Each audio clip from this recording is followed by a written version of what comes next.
RFI Convida. Silvano Mendes. A editora Chandaigne acaba de lançar o livro Lisbonne, Ville Ouverte, Lisboa, Cidade Aberta. E para falar sobre o assunto, a RFI convida hoje o jornalista e escritor suíço Patrick Straumann. Bom dia, Patrick. Bom dia. Obrigado pelo convite. Obrigado por ter vindo aqui falar com a gente sobre esse livro. Livro no qual você dá um salto no tempo, vai até os anos 40, quando a Europa estava em plena guerra, nesse contexto de turbulência. Portugal, que esteve relativamente neutro durante esse conflito. Lisboa se tornou um ponto de passagem para muitos refugiados, muitos deles judeus, que viam na cidade a última porta de saída da Europa. De onde surgiu a ideia desse livro? Olha, eu acho que quando a primeira aparição do assunto é quando a minha editora me falou sobre uma exposição que tinha no Museu Parisiense de um fotógrafo que, como ela descobriu, tinha conseguido se escapar da guerra passando por Lisboa. Quando eu comecei a pesquisar um pouco a vida dele, porque eu fiquei um pouco... Eu não sabia que ele tinha essa biografia. Eu descobri que ele foi para os Estados Unidos juntos no mesmo navio com o Jean Renoir, o cineasta, e o escritor Saint-Exupéry. E aí, quando eu tentei me imaginar essas três pessoas que têm uma vida tão diferente, uma profissão tão diferente, umas carreiras tão diferentes, que essas três pessoas passaram uns 10 dias ao bordo do mesmo navio, fugindo para a liberdade, fugindo do nazismo.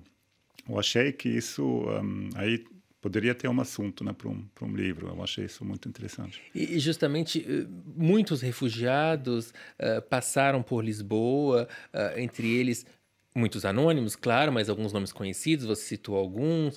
Teve também Salvador Dalí, Marc Chagall, Man Ray, Antoine Saint-Exupéry, que você citou, e teve também Tadeusz Hainstain, que é o seu avô, que se inscreve um pouco nesse contexto, lembrando que Tadeusz Hainstain foi um químico polonês naturalizado suíço, reconhecido internacionalmente, inclusive com o Prêmio Nobel. E nesse livro você cruza essa história da sua família com um momento histórico, a história com H maiúsculo, como a gente diz por aqui. Como foi cruzar essas duas histórias? Exatamente como você... O meu avô, eu sabia disso, né? Eu sabia quando eu era criança, ele costumava contar essa história dessa viagem que demorou uns 10 dias. Eu acho que ele passou uma semana atravessando a Espanha, que na época, em 1940, estava completamente destruída, depois da Guerra Civil na Espanha. Então, para ele, a viagem era uma viagem quase de aventura, ou pelo menos para nós, quando ele nos contou essa história. Eu tinha esquecido mais ou menos esse aspecto da vida dele, mas quando eu comecei a trabalhar sobre o livro, eu me lembrei disso e comecei a mergulhar nos arquivos dele. E aí eu me dei conta de que na verdade, era uma coisa muito estranha. É por isso que eu tinha que precisar. Ele era judeu, imigrante da Polônia, ele chegou no início do século XX na Suíça. Mas com passaporte suíço. Ele já tinha sido naturalizado suíço, mas, enfim, ele atravessou a França, que estava ocupada, atravessou a Espanha, passou por Lisboa no final dos anos de 1940 e o que eu achei sempre muito, que me surpreendeu muito, conhecendo hoje a história, é que ele decidiu, ou ele aceitou voltar para a Europa em outubro, novembro de 1940. E essa decisão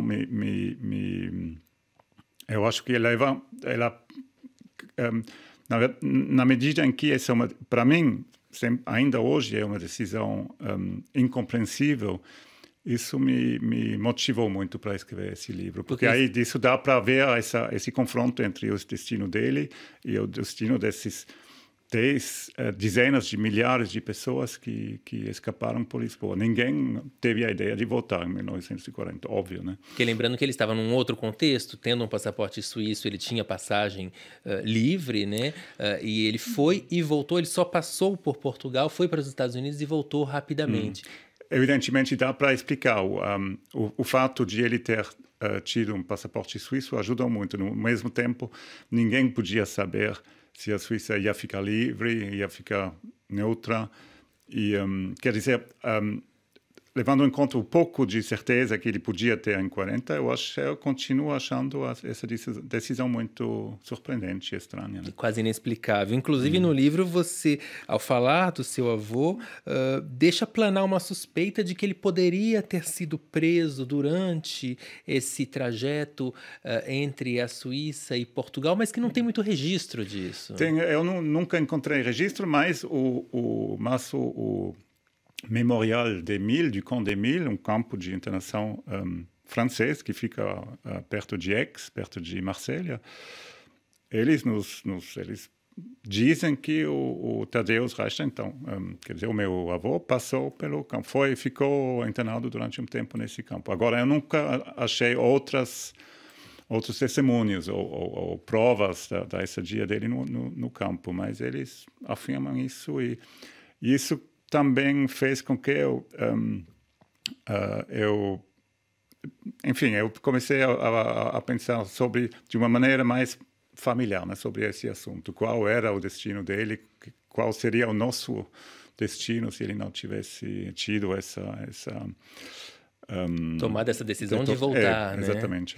E a gente sente, lendo o livro, que existia uma espécie de contradição em Lisboa nessa época. Antoine Saint-Exupéry, que você cita no livro, e que também se refugiou na capital portuguesa, ele falava de um clima de festa em Lisboa, em plena guerra, mas que ao mesmo tempo a cidade escondia uma tristeza atrás de seu sorriso.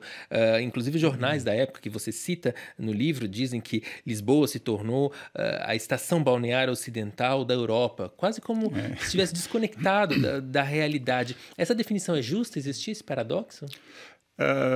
Eu acho que sim. Quer dizer, evidentemente, o que separou Portugal do resto da Europa foi o governo do Salazar, que já era completamente isolacionista e ele fez muito para afastar Portugal do resto da Europa. Ele conseguiu também manter Portugal neutro durante a guerra, o que é levando em conta a situação política e militar na época, era um sucesso, né, diplomático. E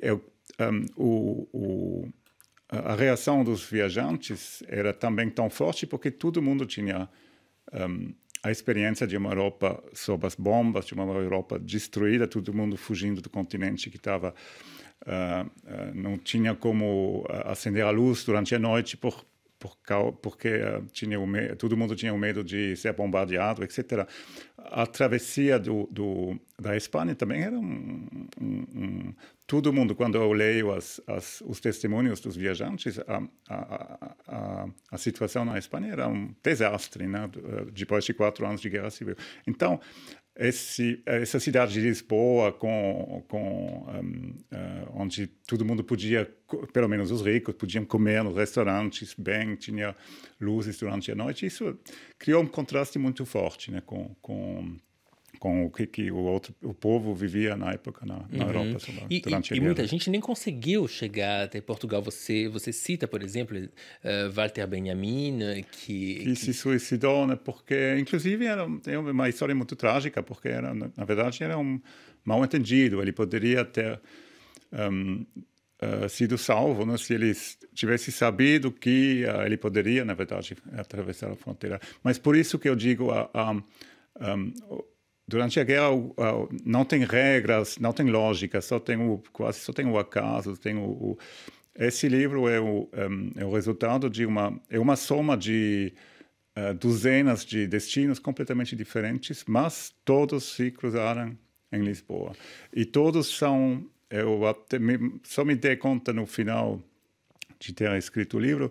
Na verdade, eles apresentam mais ou menos a Europa inteira, né? Tem poloneses, tem austríacos, tem alemãos, tem franceses, enfim, isso, pessoas da Romênia, da Lituânia.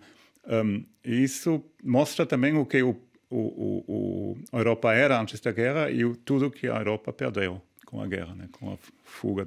Claro, claro. E tem uma coisa que é recorrente nas diferentes histórias, porque o livro é dividido por capítulos que são baseados ou em personagens ou em lugares, que dão um pouco o fio condutor, mas tem um ponto em comum frequentemente a gente vê a questão da hospitalidade, dessa hospitalidade portuguesa. É interessante quando a gente traz para o contexto atual, Portugal, em geral, e Lisboa em particular, está muito na moda atualmente. Muita gente indo para Lisboa, inclusive muitos brasileiros querendo morar. É um fenômeno de moda, mas tem uma tradição também da hospitalidade? Você acha que vem dessa época? Eu acho que vem até de mais longe. Aí isso é uma intuição, mas é uma intuição minha. Eu quero mantê-la, né? Portugal, Lisboa em particular, já era a capital do mundo inteiro, né? No início do século XVI. E eu acho que essa lembrança de esse jeito de estabelecer contatos com o mundo inteiro, a cidade, de uma certa maneira, se lembrou disso, já estava acostumada em entrar em contato com... E, paradoxalmente, numa situação histórica completamente diferente, Lisboa virou de novo, em 1940, centro de um certo mundo, pelo menos, digamos, europeu, livre. E o grande paradoxo é que, na mesma época, o Salazar queria celebrar, e, na verdade, celebrou, essa memória do Império Português, e ele, enfim, organizando uma exposição colonial que lembrava, numa vez, da fundação da nação portuguesa, em 1140, e da reunificação, do fim da reunificação das duas coroas com a Espanha. Ou seja, Lisboa, cidade aberta, Lisbonne, une ville ouverte, uma ótima sugestão para quem quer conhecer um outro lado da história de Portugal, talvez um pouco menos conhecido. Livro que acabou de ser publicado pela editora Chandaigne. O RF convidou hoje o jornalista e escritor Patrick Straumann. Obrigado pela presença aqui na RF. Muito obrigado, Silvana.